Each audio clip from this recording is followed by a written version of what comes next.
ጤና ይስጥልን አድማጮቻችን፣ ዛሬ ነጋሽ በቀናን ነው እንግዳ አድርገን ይዘን የመጣ ነው። የምንነጋገርበት ጉዳይ ደግሞ በዋናነት ጉራጌ ሲገለጥ የሚል መጽሐፍ ለህዝብ ይፋ ተደርጓልና እሱኑ በተመለከተ የመጽሐፉ ዝግጅትና ውስጡ የያዘው ሐሳብ ምንድነው የሚለውን ልንነጋገር ነው ዛሬ የተገናኘ ነው። ነጋሽ በቃና ጊዜህን ሰጣ አንተ ብያለሁ ስለተፈቀደልኝ ቀደም ብሎ ጊዜን ሰጣ ከኛ ጋር ልትቆይ ስለፈቀድክ በቅድሚያ እጅግ አድርጌ አመሰግናለሁ። እኔም ስለጋበዝሽኝ በጣም አመሰግናለሁ። እሺ፣ እንደ መግቢያ እንዲሆነን ነጋሽ ማን ነው የሚለውን ለማንሳት ትንሽ ራስህን ብታስተዋውቅልን ለአድማጭ። ቆንጆ። እሺ፣ እንግዲህ ነጋሽ በቀና በአንዲት የጉራጌ መንደር ውስጥ ተወልዶ ያደገ በማህበረሰቡ ተኮትኩቶ እንግዲህ እዚህ የደረሰ አንደኛና ሁለተኛ ደረጃ ትምህርት ቤት ድብር የሚባለው ትምህርት ቤት ውስጥ ነበር ትምህርት ቤት ነው። እዛ ተምሬ ዩኒቨርሲቲ ትምህርት ወደ አስመራ ኤርትራ ከአስመራ ወጥቼ በመንበርነት ወደ ወለጋ ከወለጋ ወደ ሐረርጌ ከሐረርጌ ወደ ሸዋ ኢትዮጵያን ዞሬያለሁ። ከዛ ጉራጌ ሀገር ገባሁ። አክቹአሊ ያጥሩ ኦፖርቹኒቲ ነበረ ለኔ ማለት ይቻላል።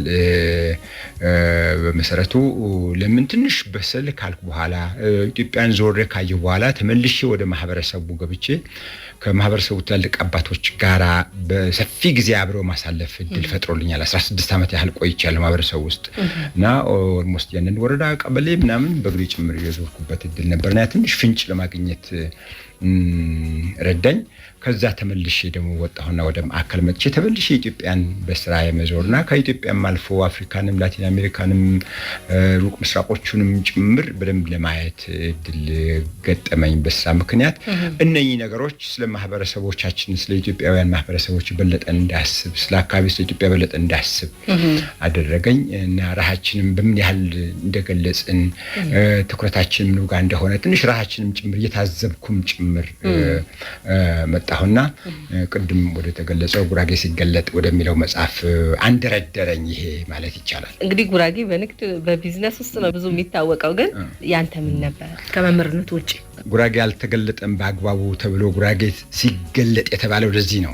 ብዙ ሰዎች ጉራጌ ማለት ነጋዴ ንግድ ብቻ ይመስላቸዋል። ጉራጌ ራሱን በአግባቡ ስለማይገልጽ ስላልገለጸ ነው። ስራ ነው በቃ መስራት ካልሆነ መስተቀል ስለ ፕሮሞሽን ስለ ምናምን እንደዚህ ነገሮች ቦታ የሚሰጥ ሰው የለም። ያ ሆና ነው እንጂ ውስጥ ገባ ብለሽ ስታይ ባይገርምሽ ነጋዴ የሆነውን ያህል ወታደር ነው። ወታደር የሆነውን ያህል አርቲስት ነው። አርቲስት የሆነውን ያህል መሐንዲስ ነው። እና መሐንዲስ የሆነውን ያህል ስፖርተኛ ነው።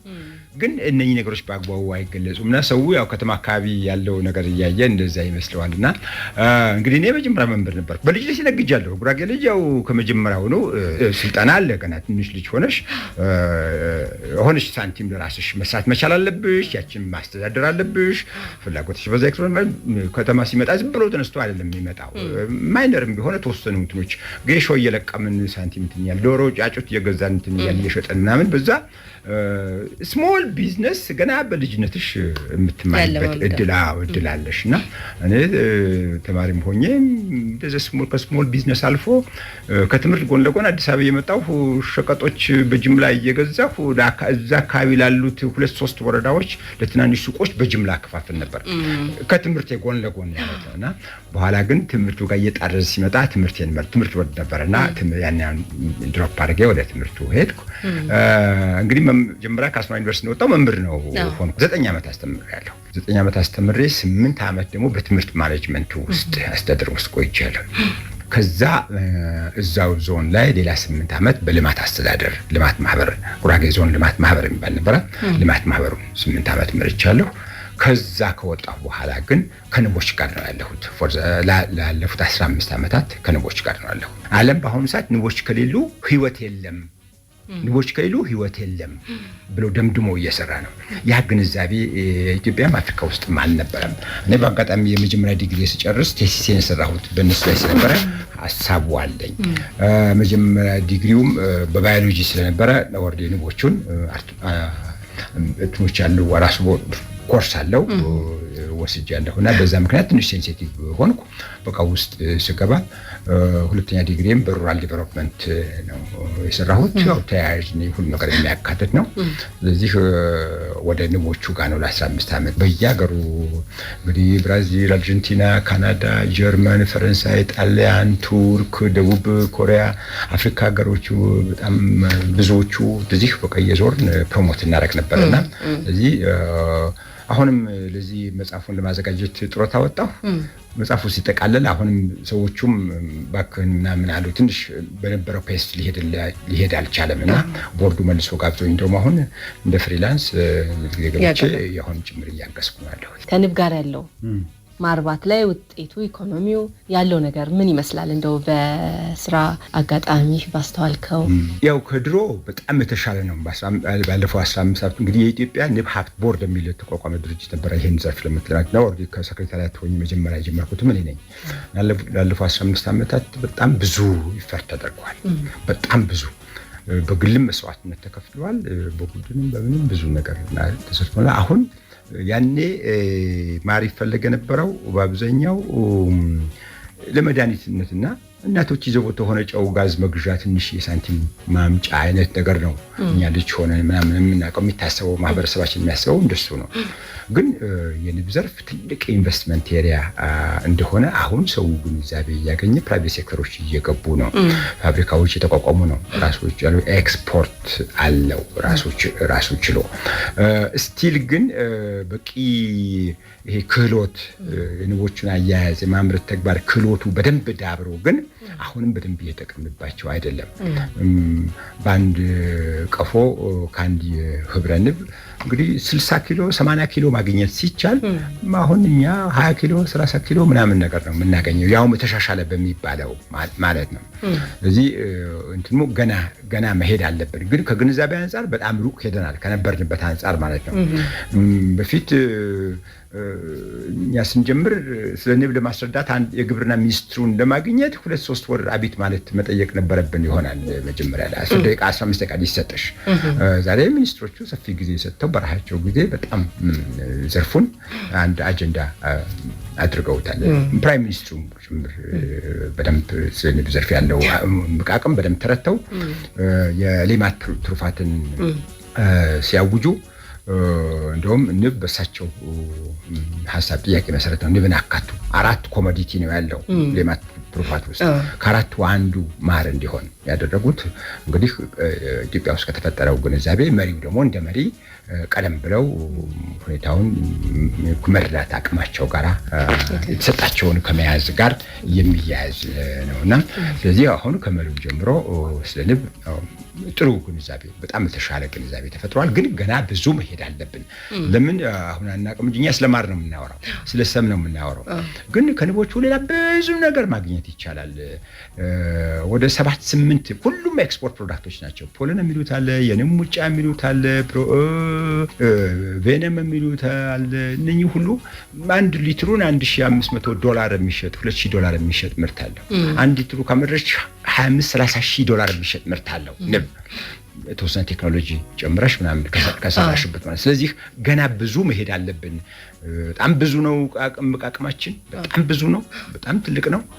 ዓለም አፍሪካን ሲያስብ ኢትዮጵያ እንዲያስብ በዚህ ዘርፍ አርገነዋል በትክክል።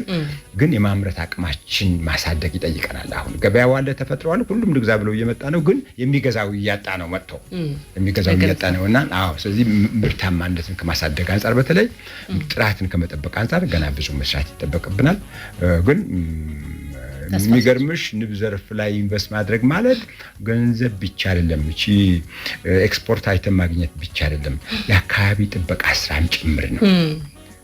ንቦች ቅድም ያልኩሽ ንቦች ከሌሉ ህይወት የለም በዚህ ምድር ላይ የሚባለው ለማር ተብሎ አይደለም። አካባቢ ጥበቃ ላይ ግሪኒንግ ላይ የተክሎች ብዜት ላይ ካላቸው ሚና አንፃር ነው። የማሳዎች ምርታማነትና የምርቶቹ ጥራትም ላይ እንደዚሁ ከፍተኛ ትንሽ አይደለም ከፍተኛ ተጽዕኖ አዎንታዊ ተጽዕኖ አለውና ስለዚህ በስፋት ልንሰራበት የሚገባ ነው። ከዚህ አንፃር አዌርነስ ለመፍጠር እየተሞከረ ነው ልልሽ ነው። እንግዲህ ይሄንን በጣም ሰፊ ጉዳይም ነው። በሌላ ጊዜ በደንብ በስፋት እናነሳዋለን ብዬ ተስፋ አደርጋለሁኝ። መጽሐፉ ጉዳይ ላይ ትኩረት እናድርግና ጉራጌ ሲገለጥ ነገ ነሐሴ 10 ይመረቃል። ጉራጌ ሲገለጥ ምን እናገኛለን በውስጡ? እንግዲህ በጉራጌ ሲገለጥ ውስጥ ጉራጌን ታገኛላችሁ። ጉራጌን ታገኛላችሁ ስል ዛሬ በአብዛኛው ሰው በሚያውቀው ራሱ ጉራጌም ራሱም ጭምር በሚያውቀው ልክ አይደለም። በጣም ጠለቅ ብሎ ስነ ልቦናዊ መሰረቱን የሚፈትሽ ነው። በጣም ብዙ ነገር እናገኛለን። አንደኛ የዛሬ ጉራጌ እንግዲህ የሚደነቅበት ጉዳይ ያለው የሚወቀስበት ጉዳይ ሊኖረው ይችላል። ስለዚህ እነኛ ነገሮች እንዴት ሆኑ? እንዴት መጡ? ጉራጌ ስራ ይወዳል። አይ ቲንክ ሙሉ ኢትዮጵያ የሚያውቀው የሚያጸድቀው ጉዳይ ይመስለኛል። ታታሪ ነው። ሙሉ ኢትዮጵያ የሚያጸድቀው ጉዳይ እንዴት? ለምን ይህን መሰረት ነው ለመፈተሽ ሞከረው። ስለዚህ የአንድ ጉራጌ አስተሳሰብና ድርጊት የሚወስኑ ነገሮች ምንድን ናቸው? ውስጣችን ተቀረጽንበት ያደግንበት መንገድ ምን ይመስላል? ይህ በዚህ መልክ ተፈትሾ አላየሁም። እንግዲህ እኔ አይቻላቅም ኖሮ አለማየት ከሆነ እኔ ችግር ነው፣ ግን አላየሁም። በዛ መልክ ፍልቅቅ አድርጎ መፈተሽ ነገር የለም። አሁን ይሄኛውን ይህንን ፍልቅቅ አድርጎ ነው። ስለዚህ ሪሊ ጉራጌ ማለት ማን ነው? ምንድን ነው?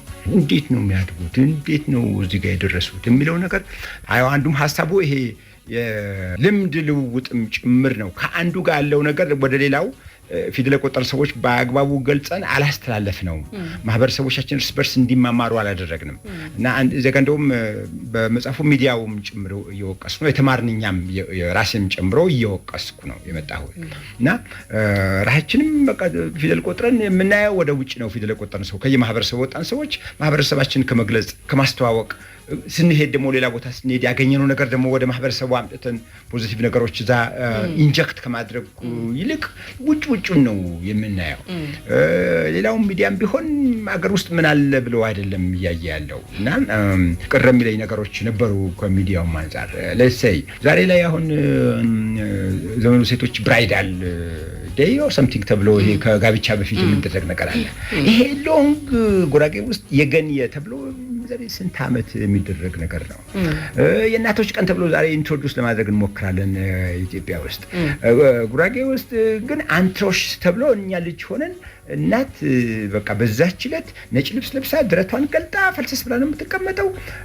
ሴቶች ልጇ ሚስቶችና ሴት ልጆቿ እየመጡ ይሄ ፍሬሽ የሆነ ቅቤ የተነጠረ ቅቤ ግን ቀዝቀዝ ያለ ቅቤ ይረጫሉ ድረቷ ላይ ምናምን መጡ ይስማሉ፣ ያመሰግናሉ ምናምን ነገር ልጆች ሆነ። እኔ እንግዲህ ልጅ ነበርኩ 60ዎቹ ውስጥ። ያ እንግዲህ መቼ የተጀመረ ነው ይብን አይታወቅም።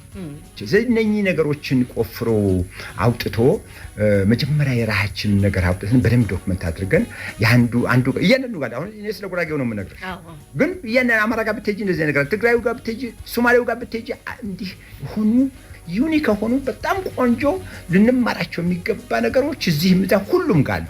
ስለዚህ የኛ ፊደል የቆጠሩ ሰዎች ስራ መሆን አለበት ብዬ የማምነው የሚዲያችን ስራ መሆን አለበት ብዬ የማምነው መጀመሪያ እነኝን ቆፍርና አውጥተን በደንብ ዶክመንት አድርገን እና አንዱ ጋር ያለው ለሌላው ሼር እንዲደራረግ አድርገን የቀረንን ነገር ለማሟላት ነው ወደ ውጭ ማየት ያለብን። ስለዚህ በጥቅሉ መጽሐፉ ውስጥ እውነተኛውን ትክክለኛውን ጉራጌ ያገኛል። ጉራጌውም ራሱን ያገኛል እዛ ውስጥ፣ ሌላውንም ትክክለኛውን ጉራጌ ያገኛል ብዬ ነው የማስበው። የማህበረሰቡ ስነ ልቦና ውቅር መሰረቶች፣ ያኗኗር ዘይቤ፣ ፍልስፍናዎች፣ ፈጠራዎች እንደታዩበት በጥቅሉ ያነሳልና እንደው ከፍልስፍናዎቹ ምን ታጋራናለህ? አንድ ነገር ከፍልስፍናዎቹ እንትን የጉራጌን የህይወት ፍልስፍና ምንድነው? አሁን አንዳንዶቹ ገጥመውኛል። ምንድነው ደግሞ ፍልስፍና? ደግሞ እንደዚህ የሚባል ነገር አለ እንደ የሚልሽ ሰው አለ። ግን አዎ በእርግጥ አለ። ስለዚህ የጉራጌን የህይወት መንገድ በደንብ ቁጭ ብለሽ ካሰብሽው፣ ከተነተንሽው፣ ከተረጎምሽው የጉራጌ የህይወት መንገድ ፍትሃዊነት የሚል ነው። እሴቶቹ የምንላቸው ነገሮች በሙሉ ሄደው ወደ ህይወትን ፍትሃዊ ለማድረግ፣ ማህበራዊ ኑሮን ፍትሃዊ የማድረግ፣ አንዱ ጉልበት አለኝ ብሎ ሌላውን እንዳይጫን የማድረግ፣ ሀብት ያለው ይሄ የኔ ነው ብቻ ብሎ ለብቻው በር ዘግቶ እንዳይበላና ጎረቤቱ ላለው ለሌላው ድሃ እንዲያካፍል የሚያደርግ ነገር ነው ያለው ውስጡ። ፍትህና ርትዕ የሚለው ጋር ነው የሚረግጠው እና አንዳንድ ጊዜ ይሄን በዛሬ ህይወቱም ጭምር ተጽዕኖ ያደርጋል። አንቅ አናንቅ የሚሉት ነገር አለ። አንቅ ማለት እውነት ነውና እውነት ነው አይደለም ነው በቃ የሚያውቀው እውነት ነው አይደለም ትክክል ነው አይደለም አይነት ነው በቃ እንትኖቹ ነገሮች የሚተረጉሙበት መንገድ ይሄ መሐል የሚባል እንደ ሁኔታው የሚባል ነገር ብዙ አታገኝም። ጉራጌ ጋር እንደ ሁኔታው መሄድ አይችልም። በቃ እውነት ነው አይደለም በቃ እዚህ በዛ መንገድ የሚታይ ነው። እንዳልሽው ሰፊ ነገር ነው ያለው። መጽሐፉም ቀላል አይደለም 540 ምናምን ገጽ ነውና ያው እነኚህ ኢምፖርታንት ነገሮች በሙሉ አጭቆ ስለያዘ ጭምር ነው። ጊዜም የወሰደ ይመስለኛል። ረጅም ጊዜ ነው አይደል? ኦልሞስት 6 ዓመት ሊሞላው 2-3 ወር ነው የሚቀረው። 6 ዓመት የፈጀ ስራ ነው። ምናልባት ሪሰርች ስላለው ነው ይሄን ያህል የቆየው ወይስ ከስራዎች ጋር አለመመቻቸት ነው? ምንድነው? አንደኛው ሪሰርች አለው። ሁለተኛ ቅድም ያልኩሽ ነገሮች ፍልቅቅ አድርጎ መረዳት ቀላል ጊዜ የሚጠይቅ አይደለም። ቁጭ ብዬ ሪፍሌክት ማድረግ ነበረብኝ። እንግዲህ ማህበረሰቡ ልጆችን የሚያሳድግበት መንገድ አለ። እኔ እዛ ውስጥ ሳድግ እንዴት ነው ያደግኩት ቁጭ ብዬ መፈተሽ ነበረብኝ፣ ማስተላሰል ነበረብኝ ከሌላ ነገር ጋር ሳልቀላቀል እሱን ሪፍሌክት ማድረግ ነበር። እያንዳንዱ ይባል የነበረው ነገር ሰማው የነበረው ነገር መተንተን ነበረብኝ፣ መተርጎም ነበረብኝ፣ መረዳት ነበረብኝ። ስለዚህ እነኛ እንትኖች በጣም ጊዜ ወሰዱ ናቸው ፈልቅቆ ለማየት ለመረዳት ማለት ነውና አሁን እቆብ እንዴት ተፈጠረ፣ እድር እንዴት ተፈጠረች፣ እነኚህ በደንብ መሰረታቸው መቆፈር ነበር። ዝብለው እቆብ እድር ምናምን መሰረታቸው እንዴት ጀመራቸው፣ ማህበረሰቡ እንዴት ጀመራቸው፣ በምን ምክንያት ጀመራቸው፣ ያን መቆፈር ነበረብሽና እንዳልኩሽ ሪፍሌክት ማድረግ ያስፈልግ ነበር። ይሄ በጣም ጊዜ ወሰደ ነው አንዱ። ሁለተኛው ማህበረሰብን መግለጽ ነውና ድራፍቱ ኦልሞስት ካለቀ 2 ዓመት ሊደርስ ነው። አንድ ዓመት ተኩል አልፎታል እና በጣም መታሸት ነበረበት። የማህበረሰቡ ልጆች አይተው አስተያየት መስጠት ነበረባቸው ብዙ ሰዎች። ከዛ ዩኒቨርሲቲ ያሉ ፕሮፌሰሮች ባለሙያዎች የላቸው አንዱ ፕሮፌሰር 6 ወር ቆይቷል። አንዱ ፕሮፌሰር ጋር ብቻ። ይሄ በጣም ረጅም ጊዜ ወስዷል። እነዚህ ነገሮች ናቸው በጣም ረጅም ጊዜ እንዲወስዱ ያደረጋቸው። አንድ ሰው ለማግኘት 11 ጊዜ የተመላለስኩበት የቀጠርኩበት ጊዜ አለና ይሄ ሁሉ ጊዜ ይወስዳል። እውነት ነው። የት ይገኛል? ተደራሽ ለማድረግ ምን አይነት መንገዶችን ነው አሁን የተጠቀምከው? አሁን የተደራሽ የምናደርገው አንደኛ በመጽሐፍ ቤት በኩልም ይወርዳል። ሩቅም መጽሐፍ ቤቶች ያሉበት ጋር ፍለጋም ከመሄድም ሰው እንዳይንገላታም በየቦታው እንትኖች እያዘጋጀን ነው። ሳይቶች ነጥቦች እያዘጋጀን ነው። ቴሌግራም ፔጅ አለው የራሱ ጉራጌ ሲገለጥ የምረቃና ስርጭት የሚል ፔጅ አለው ገጽ አለውና እዛ ገጽ አናውንስ ይደረጋል። አላማውም እዚህም ላይ ተገልጿል። ታሪክን ያው ሲሰነድ ትውልድ ደግሞ ምን ነበር የሚለውን ነገር በደንብ እንደ ድልድይ ሆኖ እንዲያገለግልም ስለሆነ ከዚሁ ጋር በተያያዘ እንደ መልእክትም ሊቀመጥ የሚችል ይመስላል እዚህ ላይ ሐሳቡና ማጠቃለያ እናርገው ብዬ ነው። ምክንያት አለው። አንድም ደግሞ ሲነሳ ሌላው ምክንያት የነበረው ማህበረሰቡ ልጆቹ ይቀርጽበት የነበረው መንገድ እየተለወጠ ነው። አሁን ልጆቹ እንደ ድሮ እኛ እንዳደግንበት ዘመን ከአባት ጋር ከሽማግሌ ጋር መዋል የለም። ትምህርት ቤት ናቸው። ከዛም ሲያልፍ ይሄ በቡድን በየቡድኑ ይሄ ፒር ግሩፕ በምንለው በየራሱ ነው እንጂ እንደ ድሮ አባቶች ጉያ ስር ተወሽቆ አባቶች የሚያወሩትን መስማት ምናምን ያ ነገር የለም። ስለዚህ የትናንትናን ታሪክ እነኚህ የማህበረሰቡ ትውፊትና ሴቶች የሚሰሙበት የሚማሩበት እድል የለምና ያ እንዲማሩ ነው። ሁለተኛው ደግሞ ቀደም እንዳልነው ማህበረሰባችን ውስጥ በየማህበረሰቡ ውስጥ ያሉት ነገሮች ማውጣት አለብን። ከአንዱ አንዱ መማር አለበት። ሶርት ኦፍ ኢንቨንተሪ አድርጌ ነው ወሰድኩት። ይሄ ከጉራጌ አንፃር በቃ ጉራጌ ጋር ይሄ አለ፣ ሌላውም ይምጣ የሚያውቀው ነገር እንደዚህ አለ ብሎ ይመጣል። ከዛ በኋላ እነኚህን የማወራረስ ነገር ክትትርም ያለፈ መሆን ይቻላል ብዬ አስባለሁና ለዛ መንገድ ይጠርጋል ብዬ ነው የማስበውና ከጉራጌ የተሻሉ ነገሮች ይማራል። የጉራጌን ሲያውቅ ደግሞ ጉራጌ ጋር የጎደለም ነገር ይታወቃልና ስለዚህ ጉራጌም የጎደለውን ነገር ወስዶ ራሱን ሙሉ እንዲያደርግ በር የሚከፍት ነው ሆነውና ስለዚህ መጽሐፉ ለአዲሱ ትውልድ ነው። መጽሐፉ ለኢትዮጵያውያን ማህበረሰቦች ነው። ያለንን ነገር እንወቅ፣ ከዛ ባለን ነገር እንጠቀም። ድህነቱ መመጣው እኮ ያለን ነገር ማውቆ በአግባቡ መጠቀም ካለመቻል እኮ ነው። ሌሎች በሚሰጡን አሳይመንቶች ላይ እዛ ውስጥ ገብተን እየዳከርን ነው ራሳችን ድሃ ያደረግነው አገሪቷንም ገናና ሀገርም ዝቅ ያለ ኢሜጅ እንዲኖራት ያደረግነው እኛ ነን እና ስለዚህ ያለንን ነገር እንወቅ እና ባለን ነገር እንጠቀም ነው በዛ መንገድ ነው ይሄኛው መጣው መጨረሻ ላይ አንድ ሙዚቃ ጋብዘህልን እንሰነባበት ኦኬ ከማህሙድ ዘፈሮች ጊቻን ወይ ቢዘፈኝ በጣም ጥሩ ነው በጣም አመሰግናለሁ ነጋሽ በቀና ቱርጋ አመሰግናለሁ ልሲ እሺ